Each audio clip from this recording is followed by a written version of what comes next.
Sometimes I think it is a mistake to decide how you want to organize a team with specific titles and responsibilities and try to slot people into them, as opposed to trying to actually attract a great team of talented people.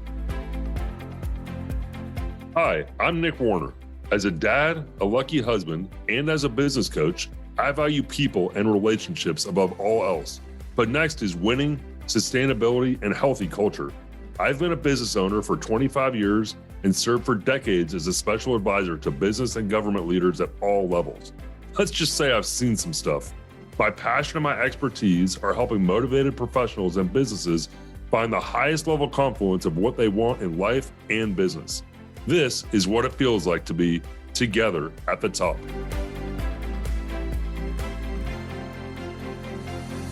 Darrell Steinberg is the mayor of Sacramento, California's capital city. Darrell, as he prefers to be called, was a member of the California State Legislature for 14 years, where he rose to the powerful position of president of the Senate.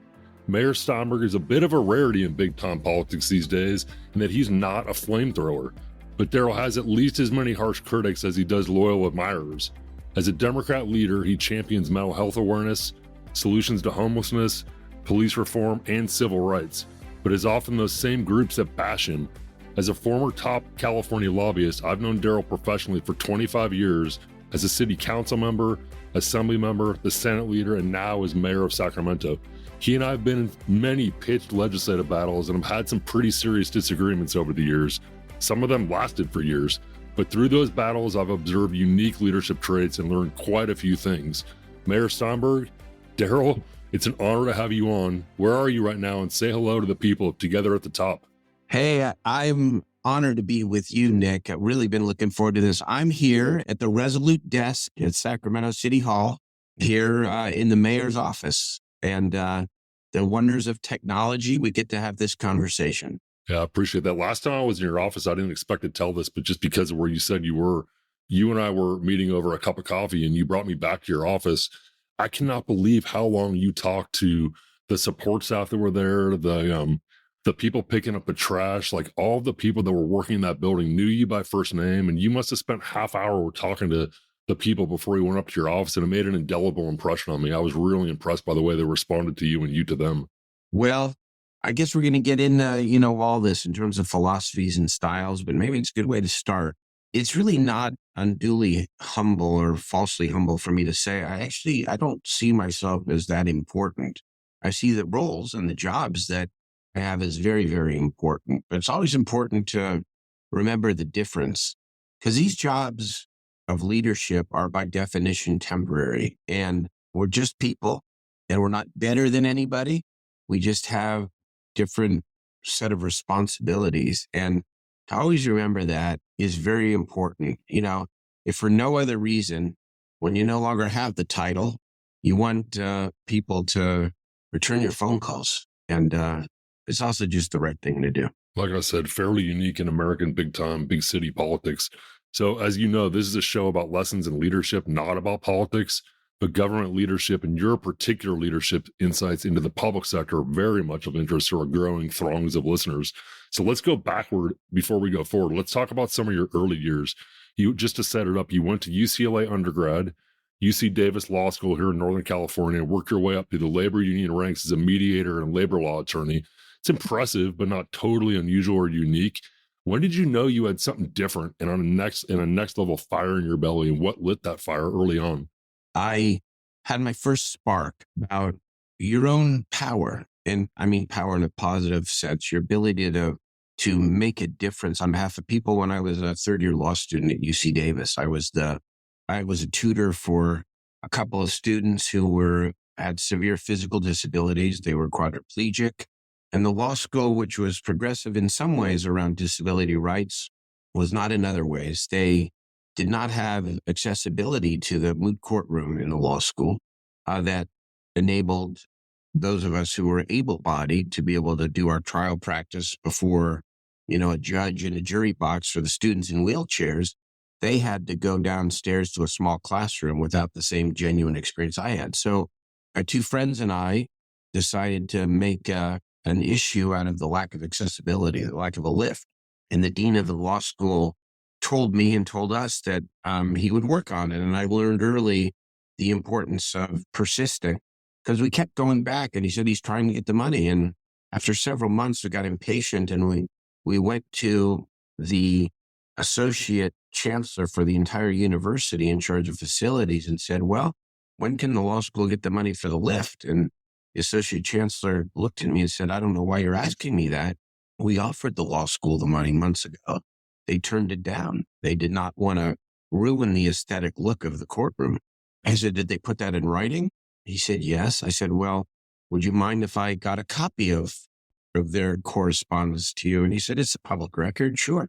He gave that to me. I was 24 years old, and somehow I found a way to splash that on the front page of two Davis newspapers. And within 4 months, the lift was built. And that was my first taste, and it really is a taste of what it means to use your abilities, your passion, your own ethic around justice, and to actually practice it and get a result that was very fulfilling. And I think that was it for me in terms of knowing that I wanted to do something that involved advocacy for the underdog. And ultimately, I've been very fortunate. I've just had this path that has enabled me to do a lot of that and more. But you could have been a civil rights lawyer, a big dollar litigator, or a union boss easily with your background, but you chose leadership through elected office rather than corporate, legal, or labor. Like I said, talk about your early calculus in terms of how you applied yourself. I'm not sure it was so much of a calculus. I mean, I think I did in my early, I was your stereotypical student body officer, high achiever, oldest, three boys in a high achieving family. And, like I said, I ran for student body office and I was always interested in politics. I thought maybe I'd become a doctor. And then I realized I wasn't very good in science, either that or go to law school and become an advocate. And I was always interested in politics. I learned to love to read at a young age and followed public affairs and politics very closely. And so when I started in Sacramento after graduating law school, I got this lucky break. I did get this job working for the state employees union. And my job was to represent fired workers. And, many of them deserved to be fired, truth be told. But some, were victims of bureaucracy or victims of outright discrimination. And so I was their public defender. And man, did I learn through 100 or so administrative trials how to fight for somebody and do it in the right way, how to work with opposing counsel, how to, learn so many lessons, including, you don't have to be a jerk to succeed. In fact, if you are, you're much less likely to succeed because I got more good settlements, for example, out of my opposing counsel just by being, decent and caring about their side of the case and understanding it and trying to reason it through. But along the way, I just got involved in the community in Sacramento, the Jewish community first, the Human Rights Commission. Before I met my wife of 31 years, Julie, I bought a home in Southeast Sacramento. And I'll be completely honest, all with an eye towards, wow, if there was ever a chance maybe to run for office myself, then I would do it. And in March of 1992, the incumbent council member, Kim Mueller, who's now a very prominent federal judge in Sacramento, called me the night before the filing deadline for her reelection and told me that she was not running because that day, she'd gotten a letter admitting her to Stanford Law School. And so I can honestly say I decided to run for public office overnight. Turned to my wife of then 9 months and said, should I do it? She said, and why not? She reminds me of that conversation. Yeah, we're going to get to the stars aligning thing. You said something to me years later after the fact that had to do with stars aligning. We'll get back to that, but you may not know it, but you made a career of when the stars align, you go, even if it's over my almost dead body a couple times. Let's talk about relationships. You brought up being able to get along with people and not having to be a jerk, and that is for sure part of your DNA is not being a jerk. it's much harder to fight you because people like you. And in pre-production, you talked about building up goodwill, then using it. Talk a little bit about your mindset as it relates to getting along with people and the relationships and how you've used them. It's pretty unique how you've handled your business in that regard. Well, I don't know if it's unique, but I used to have an adage, maybe it's a cliche, but it goes like this: be hard on the issues and be easy on the people. There is a real misconception in the way that we kind of stereotype and compartmentalize people. Either you're a jerk or you're too nice to succeed. So people, I've always had the rap, so to speak. It's double edged to being too nice for politics, but it's not true because sometimes I'm not nice in a way. But secondly, I tried to be, but there is a difference between you can be tough and nice at the same time. You can be. You could be principled. You can fight. It's how you fight. Do you fight and then do you have a debate with somebody and then shake their hand after? Do you have a smile on your face after the fact? Or do you hold grudges, or do you try to find a way to reconnect with somebody that you've had a disagreement with? Do you try to see the other person's point of view? You can be a fighter, and at the same time, you'll get better results if you depersonalize the dispute and try to see the other person as a human being. Now, there's some instances where that's just not possible. I mean, if somebody's a bigot, for example, there are lines that can't be crossed. There are so many instances in public life and life itself where people or an organization, they just have a different point of view. And some of my favorite battles have been with people who have been on the other side, where I've emerged, you and I are a great example of that, where we've emerged as friends because of that approach, right? Which is that I hear you, I see you, I disagree with you. Let's try to work this out. If we can't, then let's have a good fight here and see where it ends up. And in the end, let's shake hands and be friends. It's not Pollyanna either. It's hard. But I just want to dispel the notion that if you're nice, you can't be tough, because you're tough and I'm very tough. I mean, I will advocate my position very, very strongly, and I can play the game too, right? In a way that helps my cause, but not at the price of integrity and not at the price of being a jerk. Fair point. I want to ask you this question that's a little bit risky, which is if we had the same amount of power, which we mostly haven't, who's tougher, me or you? I think we're kind of similar in a way, right? You had power. I mean, law enforcement and the state sheriffs, or the county sheriffs, were a very powerful organization. And so we didn't always disagree. If you remember, it was the sheriffs that helped me launch my mental health work in the assembly. Sheriff Blanis, Sheriff Baca, and others were the leaders who said we can no longer have our county jails be the biggest mental health facilities in our state and in our country. And so we found a lot of common ground. But I think that you've got to respect. See, here's the way I look at it.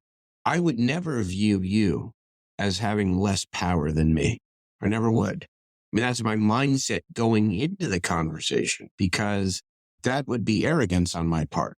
And that would be presuming that I could just beat you by virtue of my power. No, I've got to beat you if I'm going to beat you on the strength of my argument and my skill about how to work the process, and trying to maybe exhaust you through persistence. But I never approach a situation on a disputed bill or an idea or an ordinance, or somebody's on the other side of me, is I'm more powerful than you.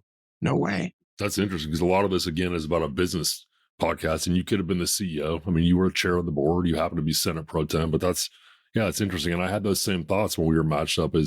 Rarely did we match up in opposition where we weren't talking, which I think is a great business axiom, because a lot of times as people go to their corners. So when you're fighting, you, Darrell Steinberg, you're talking to the opposition the whole time. And I have 25 years of that with you, and I appreciate that a lot. Let's talk about being a change agent in the public sector as mayor or Senate leader, in a little bit of juxtaposition with like a corporate CEO. So how do you approach big issues, generational issues like homelessness, mental health, public safety, as a government leader now? And how would you change your approach if you were a corporate CEO, for example, trying to work on those same salient issues from the private sector?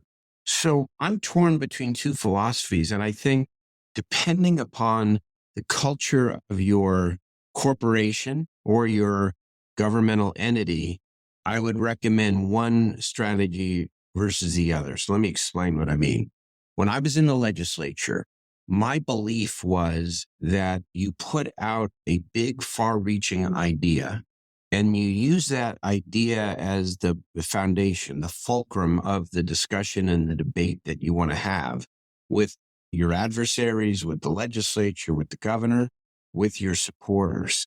And that you process is a deductive one where you take the big idea and then you break it down and you go as far as you can with the big idea, making the changes and amendments along the way. And then at the end, you have to make a judgment call about whether or not your compromises have been too much that it isn't worth going the last step and passing the bill, or whether or not you've made the principal compromises that allow you to move an issue forward in a significant way. That's what I learned as a legislator, is go big and then work the vehicle, the bill, to actually get to a result that demonstrates progress. And sometimes you might get lucky and you might get the big bill. And that happened to me several times in my career. Now, a contrasting philosophy that more relates to my job as mayor, because I tried to apply that as mayor and I've had success and it's been a successful run, but it has been difficult.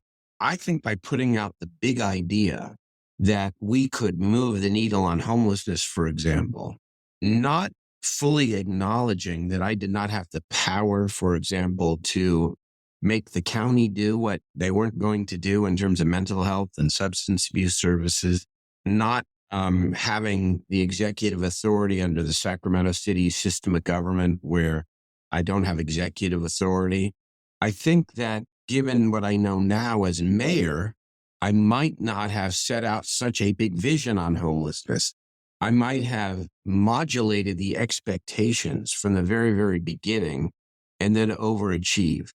Because it's the catch-22 here, for example, in my city, is since 2017, we've gotten 17,000 people from unsheltered status to being housed.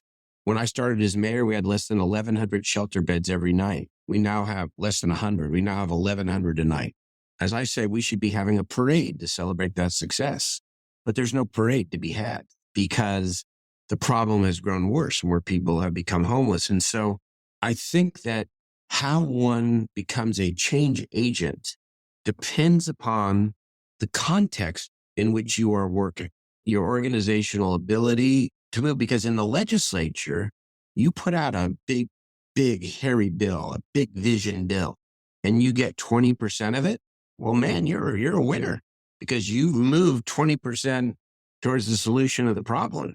In the city, as a mayor, more as an executive, if you say you can get to 80%, but you only get to 20%, you're seen differently. So expectations do in fact matter. We appreciate your time. If you like what you've heard so far, do me a favor and leave a 5-star review and share with your friends. We'll be right back. The law firm of Scholes, Brick & Rogaski and partner Michael Rogaski are at the top of my list of go-to teammates. I have worked with their office for more than a decade on legal matters involving labor and human resource issues, contracts, savvy strategies to collect from that occasional naughty client, wills and trusts for my family, and even buying and selling a business. It's exactly true what their slogan says: big firm result, small firm service. Contact partner Michael Rogaski by visiting sbrlawsd.com. OM Incorporated is my go-to agency for digital marketing. I work with partners Andrew Thorne and Jennifer Wiles every day to market my business coaching practice. I get about half my business from the aggressive digital marketing strategy they design and run. OM developed nickwarnerconsulting.com and integrated a targeted digital marketing plan that matches me to high-quality clients. I'm also going to work with them on my 2023 rebrand campaign. Contact them at www.om-incorporated.com. So you're a top 10 big city mayor in America. Are you happy with how the business community is helping government on some of these big issues, mental health, homelessness in particular, housing? Is business stepping up in the big city of Sacramento? And what are you hearing from your colleagues in this regard? It's a sensitive question. I don't want to give you a candid answer. I think we have a number of tremendous business leaders in the Sacramento community. And I think we have a particular strength with our business improvement districts, those organizations that day in, day out dedicate themselves to different business corridors of the city. But I will say that the business community in Sacramento, I think, needs to grow in its sophistication, in its commitment to community and collective action more than it has, given the aspirations and the growth of the city. We've got a culture here in this city and in the region with many of our business leaders. We grew up as a development town. It's a development town. And it's every man and some women, but mostly men for themselves, right? In terms of getting that entitlement. There's more I than we. And I have found that to be difficult in terms of partnering. Homelessness is a great example. The one thing that's very clear is that the business community, the larger community, wants the problem to be better. Many people want it to, quote, go away. And, I've done everything I said I would do. I brought forward $100+ million.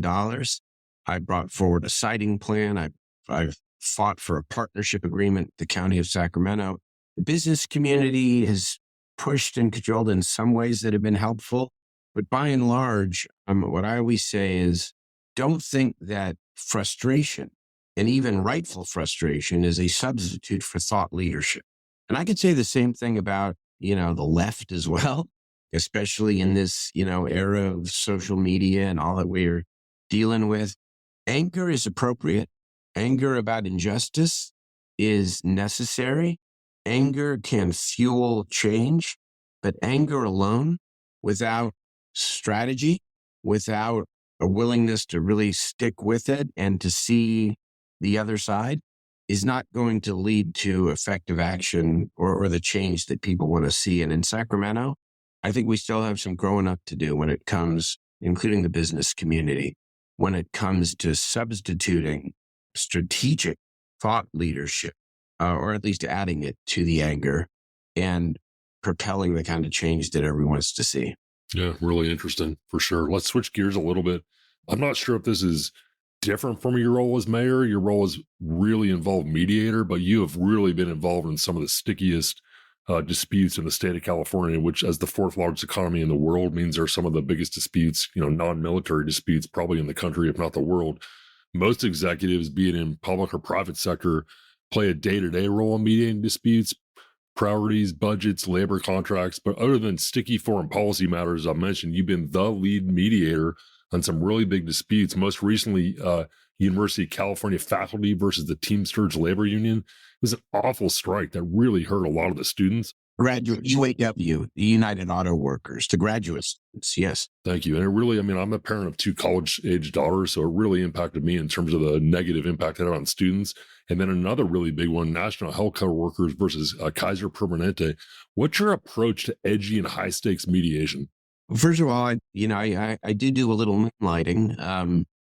I've been asked to mediate these couple of disputes, and I've done it pro bono because they're so important and the stakes have been so high, and I've been honored to be asked. And I guess I've been asked because, I helped settle so many difficult state budgets, leading the Senate during those terrible recession years. My approach is, first of all, to spend several days talking separately to each of the parties and really understand the issues.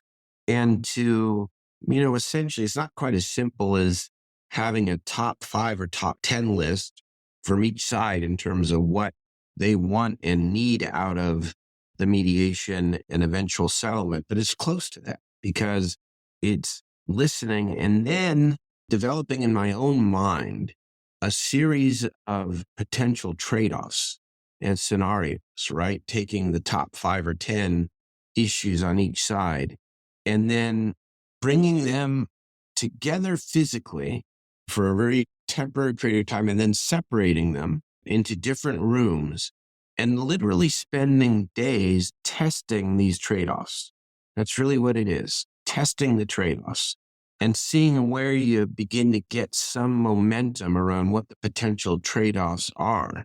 And by really working in that way, and again, most of the mediation is with the parties in different rooms. You get to a place where there's agreement. We settle both of them because in the end, I understood among those 10 issues, what were the top three versus the important, lesser important bottom seven on each side.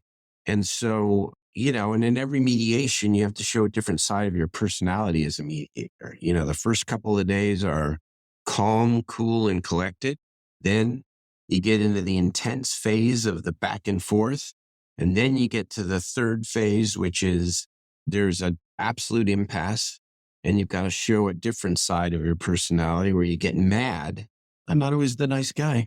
You get mad at both sides without embarrassing them because you do it separately where you just basically tell them, you're not going to succeed and you're going to be out for a long time and you're going to fail here if you do not see that you can't get this because you want this, right? So you have that stern conversation. And then the next stage is the breakthrough stage where you have a fundamental understanding. And then the final stage is even after the breakthrough, there are many hours of dealing with the nits and gnats, with some of the details that maybe you didn't get to in the major trade-off. And that takes time because there's remnants from being asked to compromise in stage 3 and 4 that carry over to stage 5.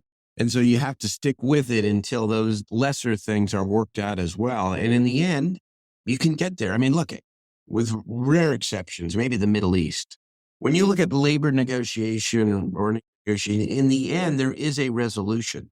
So then you can always look back and say, well, you were going to get there. What could you have done differently that might have gotten you there sooner? And, the other thing about these mediations is that when they bring somebody like me in, both sides are pretty desperate to actually change the dynamic. So it's good to come in when they've hit rock bottom because you can only go up from there. What's somebody like you? Because from 30,000 feet, somebody like you is a mediator, but you're not a mediator. You're Darrell Steinberg. So does the fact that I know it's going to sound like you bragging on yourself, but do the listening skills, the level of trust you have, the amount of success you've had, and people can argue with that, but there's a scoreboard that shows a lot of success, people can poke at that if they want. Is a lot of it unique to you? I don't know. I mean, I don't think it's unique to me, but I do think my reputation as a public official definitely helps because, the labor unions trust me because I've been an ally, but the management trusts me as well because they know I've had fights with the labor unions and they know that I'm an honest broker. And so your reputation absolutely matters.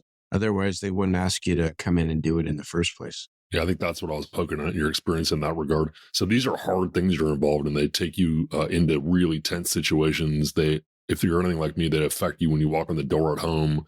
They affect your temperament at times. Talk about the role of family in a hard-charging, high-demand, stressful job that also requires travel and periods away from home. And how has your family contributed, Darrell, to your success? And what would you advise emerging leaders, for example, around the role of family in your work life?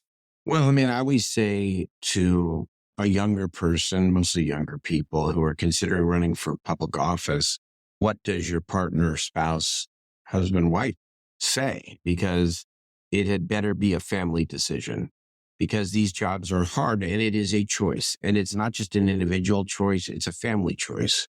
And I've been blessed, married to Julie for 31 years, and she has supported my choices because she loves me, but she also sees the importance of giving back. She gives back herself. She's a member of the clergy. She's a cantor at synagogue. So we have that common value. If there is any such thing as a normal life anymore, maybe there isn't. We certainly did not have that, right?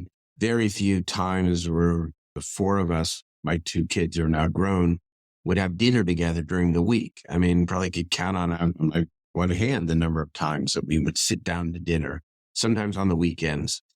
And so it is a real sacrifice in that way. Really, it's a choice. You choose to invest yourself in serving the public you are not going to have some of the flexibilities that you might want in terms of your family life. And then you try to find other ways to make sure you connect with your family and your kids. When my kids were little, they used to go to my events with me all the time on Saturdays, and we would hang out and go to lunch together. I believe my kids in the end gained a lot more than they lost because they see the importance of community and community service. It's not for everybody. I mean, I always say that everybody can serve and everybody should serve, but it's a choice how to serve. And it's a completely legitimate choice to determine how much you want your life to be devoted to work and community and how much you want it to be devoted, more directly to family. I have no regrets because I made my choices. I do know that I'm very close to my adult kids and we have some wonderful memories and experiences.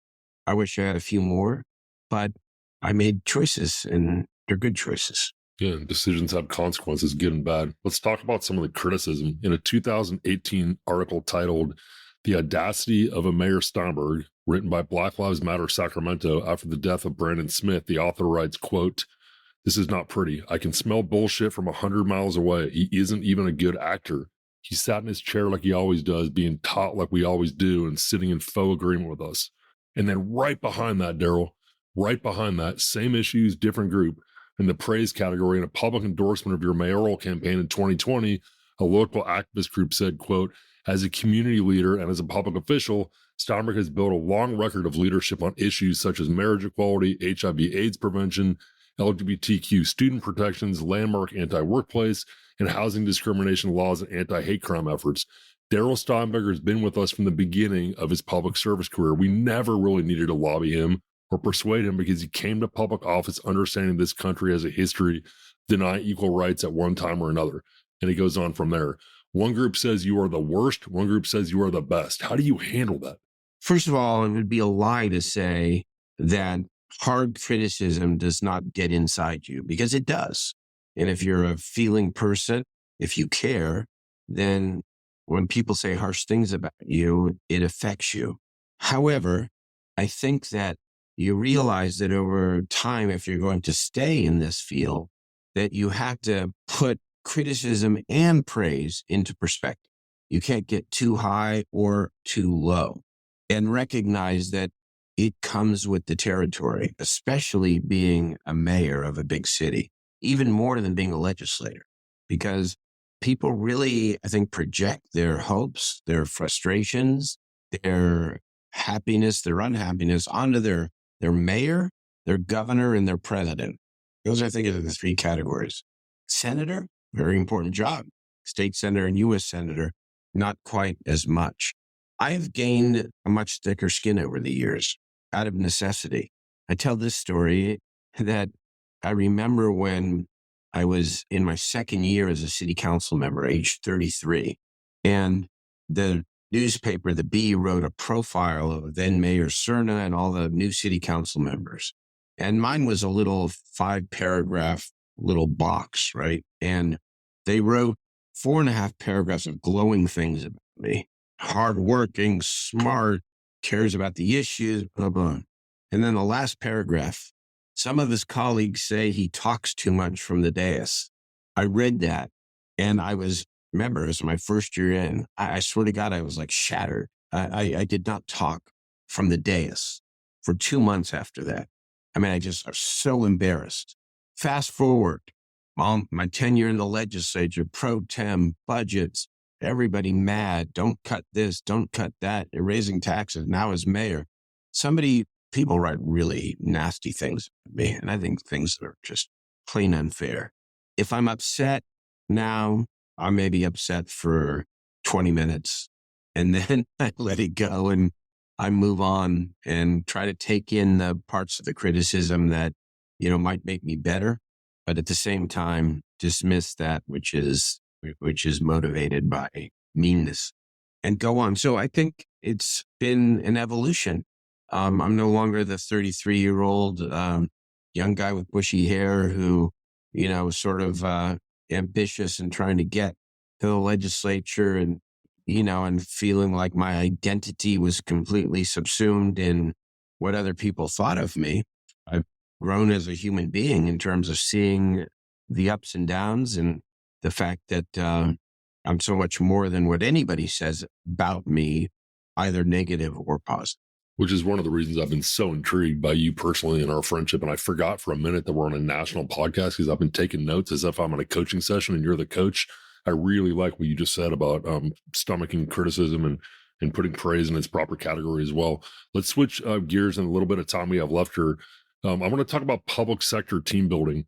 And just to set it up, Matt Cate, who I think you know, who was a cabinet secretary to two governors, Governor Brown and Governor Schwarzenegger, and ran the prisons for many years while you were Senate Pro Tem, told me one time when I was chewing him out about his staff's poor performance, he said, Nick, it's big state government. I get who I get. I don't get to choose like you do in the private sector. Tell me about team building and what you can and cannot have on your teams. In the public sector? In the public sector. Well, first of all, I think it's true of any public official that, you're really as good as the people you have around you, or not good, depending, if it goes the other way. When I look to hire people, I want to know some about their specific skill and experience around the job that they're being hired for. But I look for something different as well, which is that I want to know their work ethic. I want to know what they're inspired by. I want to know their skill set around dealing with people, around how to write, how to communicate. I want to know more about the whole person and their talent, because sometimes I think it is a mistake to decide how you want to organize a team with specific titles and responsibilities and try to slot people into them, as opposed to trying to actually attract a great team of talented people. I'm looking for talent. We appreciate your time. If you like what you've heard so far, do me a favor and leave a 5-star review and share with your friends. We'll be right back. Kathy Olson at Ships and Trips makes travel planning so easy. She says she's a travel agent, but I experience her more like a travel concierge. Kathy has helped my family and friends plan countless trips over the years. She always puts in the extra effort, even calling local shops to find us off the beaten path snowmobile tours, local accommodations, or even to call in advance to make sure our rooms are correct. We love working with Kathy. Call her at 209-518-1625 or email Kathy with a C at shipsandtrips.com.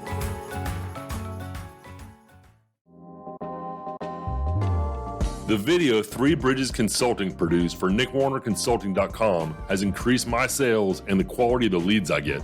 Three Bridges believes defining and then telling a company's story to the right audience is the most important step in a successful marketing plan. It's not uncommon for a new client to tell me the video on my website was the reason they called me. These guys really know how to use video to help you sell your services.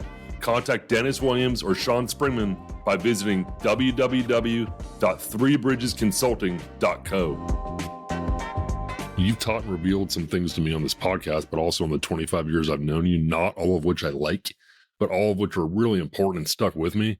One of the things we talked about years ago in a really heated meeting in your office where I felt like you went back on a major deal you and I had cut individually between my client and your Senate, you said, I didn't lie or go back on my deal, Nick. The situation changed. And I hated that so much, but I've never forgotten it because it's true. It felt a little dirty to me at the time, but this notion that the situation changed being different from a lie or a backstab is a really interesting notion. And it's not entirely untrue. You told me one time, I asked you for an exit interview after you had left the Senate. And you said, you've earned the right to just say it, Nick. You don't need to get agitated about it at this stage of your career. We hear you the first time you say it. And I think I told you, I will not forget that. I think that's really good input for me. And I shared with you, as I recall anyways, that was not my experience in your office. My experience was that I needed to ramp up to get your attention at that level. And you told me you'd think about that as well. But I really took that away. I thought that was a really interesting point you made. You had told me over a cup of coffee a couple of years ago, this notion of be hard on the issues, not the people. And I think I said to you, I wish you would have told me that when I was 30, because I can be pretty hard. And I was really impactful. You mentioned that earlier on in this podcast. And then I one time asked you another cup of coffee. Who knows where it was in the 25 years? It was somewhere in between one major criminal justice reform and another. We'll call it lobbying. It was probably more like begging. And I said, I'd really like you to back off and give us some time to implement. And you said some version of, we've worked really hard to get in power and we're in power and there's things we want. The stars are aligned and we're going to go, Nick. And that's where it ended. And believe me, you and everybody else, you continued to go. And I respect that. I understand that. I didn't like it, but I understood it. Really interesting lessons. Well, I think maybe if there's a common theme among all of them is that we communicate. When the circumstance changed, and I don't remember what it was, and I had to change something that I said. It was vehicle license fees substituting for general fund, which nobody outside California is going to care about, but it was a big deal. It was a multi-billion-dollar agreement we had that held for about a year as our economy was really going toward bankruptcy. So the situation had to evolve quickly, in fairness. Right. Okay. Now now it's coming back to me a little bit. It was an agreement made 1 year, and a year later, the bottom had fallen through the economy and the revenue. So we needed to reconsider something that might have been untouchable back a year earlier. I mean, I was faced at the time, sometimes you're faced with such an exigent set of circumstances. I mean, you remember when I became pro tem, the budget deficit balloon is $60 billion. $60 billion. And that was when the base budget was a little over $100 billion. And so the general fund deficit was like $40+ million in 2009. And so I had to consider things in terms of solutions, by the way, including deep cuts to the things that I chaired. It wasn't just asking one sector to sacrifice. It was everybody in order to help save the state from genuine bankruptcy. And so I think when you do have to change something you had agreed upon a year earlier or any time earlier, there's only one way to do it, and that is to face up the person you had communicated an agreement or promise to and explain to them very transparently what's changed and why you have to go a different direction. And that doesn't mean, like in the example you talked about, that you were happy or that you weren't still upset, but there's just no substitute for being honest. That's it. People can tolerate disagreement. They can't tolerate dishonesty or feeling like somebody has intentionally gone around them just because they can. And I think that in the situations that you remember very distinctly and that I do remember, I hope that we communicated, and I communicated face to face without trying to mislead or to rationalize, but just to say, this is what happened and this is what I have to do. I like this premise of keep talking. One of the things I think I'm good at, and I know you're good at, is I'm a fighter, but I'm a listener. I would listen while I fight. I don't stop listening and just defend. That's one of the things that helps me get through situations and find common ground. Yeah. Is listening, active listening while you're fighting. And I think you're pretty darn good about that. It's a variation of the heart of the issues and easy on the people. I mean, it's a subset of it. It's how do you maintain your connection to people who you like, who you may disagree with, and how do you continue to be engaged with them? That's the responsibility. It's also the opportunity. The other point, which I thought was interesting, was you change is too fast. Slow down so that we can implement. I think that was a fair argument that you made, actually. And yet the catch-22 for the public official who has a term limit, or a corporation CEO who has limited time, is when you're out, you're out. And if you don't move your cause or your issue forward as much as you can during your time, it might never move forward again. And so the only way to reconcile any of that is to talk about it and talk it through. And maybe you can find better balance with the person you're talking to. Yeah, I think that last point you made is really important, because that could be a CEO. You mentioned a CEO, or it could be an elected leader with term limits. But yeah, I have the power. I'm here for a short period of time, and you bet your bottom dollar I'm going to go. That's a way of processing it too. That's a really important point for those of us, especially emerging leaders who haven't quite been at your level or my level, to understand that part of that consideration that might be happening at the executive level or at the top legislative or regulatory levels. What mistakes have you made, and what would you do differently or tell others to do differently, knowing now of what you didn't know then? Well, I mean, I think I've had several instances in my public career in life where I've gotten out there too far without necessarily having laid enough of a foundation to be able to succeed. I talked about my mayoral experience here where I laid out a vision for moving the needle on homelessness, and I didn't fully appreciate or understand that what limited tools I had to be able to achieve that on my own, and I might have modulated expectations differently. I've done that several times. I get enthusiastic. I believe, that inspiration and setting out a North Star is really, really important. I still do. But I do think that needs to be leavened sometimes with educating people from the very beginning about what's really possible and what isn't. And that's our combination because I think sometimes there's a tendency to revert too much to let's pilot everything. Let's try this out in one county and, study it for 7 years. And then if it succeeds, we'll then move it to the next county. I mean, that's the other sort of extreme, right? So it's trying to grapple with maintaining momentum, advancing the importance of knowing that people and communities are suffering. You got to move fast. There's this thing in local government among younger people that I really agree with, and at the same time kind of have a hard time with. They say the thing is in the equity movement. They say we make progress at the speed of trust. Make progress at the speed of trust, and the idea is that big institutions cannot succeed or move forward unless they begin to rebuild the trust that has been lost over long periods of time. And in this context, it's, mostly talking about disadvantaged communities, communities of color that have long been, victims of discrimination in the public and private sphere, that you can't move forward with fixing it until you build trust. And that's absolutely true.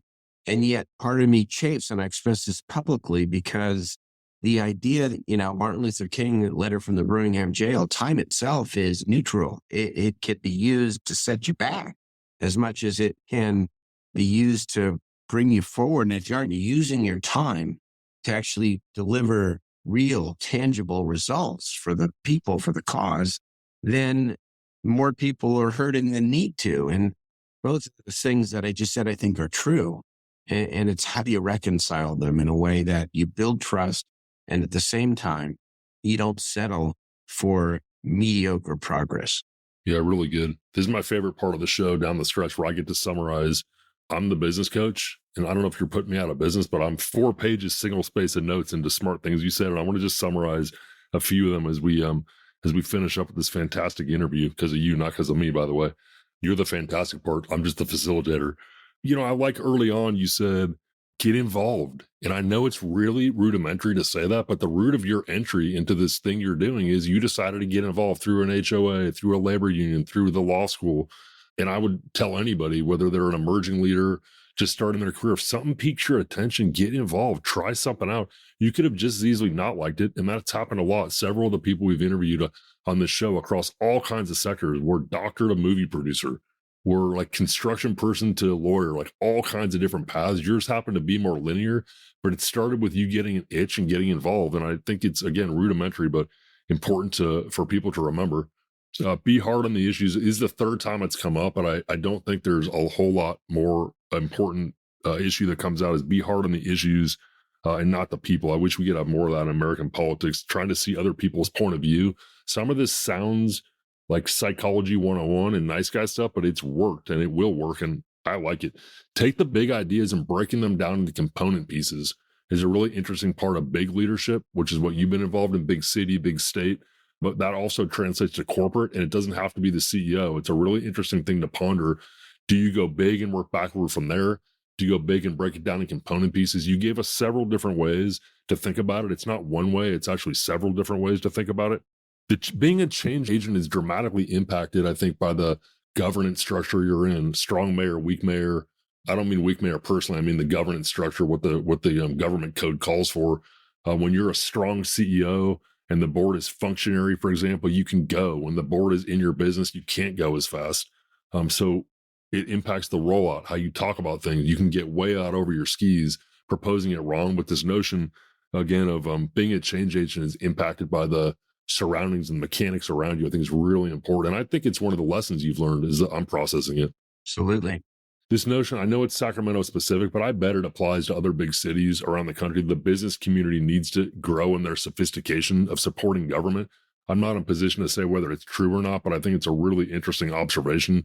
This is a team sport, and the issue nationally of homelessness and housing and mental health isn't going great, even if the attention it's getting is going well. It's an interesting notion to think that business needs to actually step up. This notion of there's more eyes than we's, we may not like it, but understanding that there are more people interested in their business than they are the community is part of both the sociology, but also the strategy. I was really impacted by the way you talked about mediation and testing trade-offs, and the way you, and I'm sure others have variations of the theme, separate people, invest in the upfront, and the way you piece that together. And I know you have, or at least I guess you have, a general notion going in of how you're going to do it. And I'm betting you leave yourself 20% wiggle room based on what you find, but really interesting discussion that frankly, I think we could have had for an hour alone. And the way you describe the component pieces and the sociology, I think is really interesting. If I get one last thing to say, which I think before I thank you, I do get one last thing to say, it's keep listening while you're fighting. A lot of active listening. I really like when you said, keep talking while we're fighting. Maybe I said it, maybe you said it, but I think that's a really important notion. And you know, and I know, whether it's business, personal, family, national politics, if we don't agree, we are in our separate sides in today's day and age, and we just start lobbing bombs and lobbing our community for why we're right, but we're not talking to the other community. And I think you get a lot of criticism in that area because you try. You lead with your chin because you're trying to bridge gaps and you're trying to actively listen. And it's unique and you get your butt kicked over it sometimes. But I recognize it as fairly unique.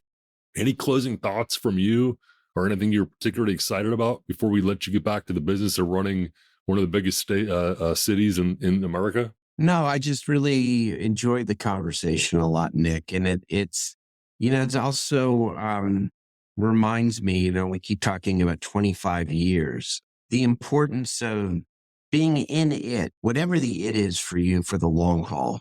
There are people that flit in and out of community, of business, of political life, and whatever the it is for you, dedicate yourself to it over the long term, because that's what makes progress. And it also is what leads to rich friendship. I would say there are two things that matter to me in the end of the day, maybe three. One is what you get done. Number two, the people you meet along the way and the friendships that you make. And three is your integrity. The rest is, sort of beyond your control. At least a lot of it is beyond your control. And I just love the reflection because you and I have both been blessed to sort of be in it for the long haul and to be able to look back and say, it's never easy, a lot of stops and starts and defeats along the way, a lot of good and great things, including our friendships. Thank you. Thank you. Mayor Darrell Steinberg, my friend Darrell Steinberg, great job on this interview. We so appreciate it. I wanted to thank our research assistant, Anna Padalenko, Daniel Link, our producer, and Riley Byrne from Podigy Podcasts. Please join us next month for Together at the Top. Thank you so much for your time. Together at the Top thrives off listeners like you. To stay connected, follow our socials in the show notes and leave a review on Apple Podcasts. We will be releasing our show on the last Tuesday of every month. See you next time.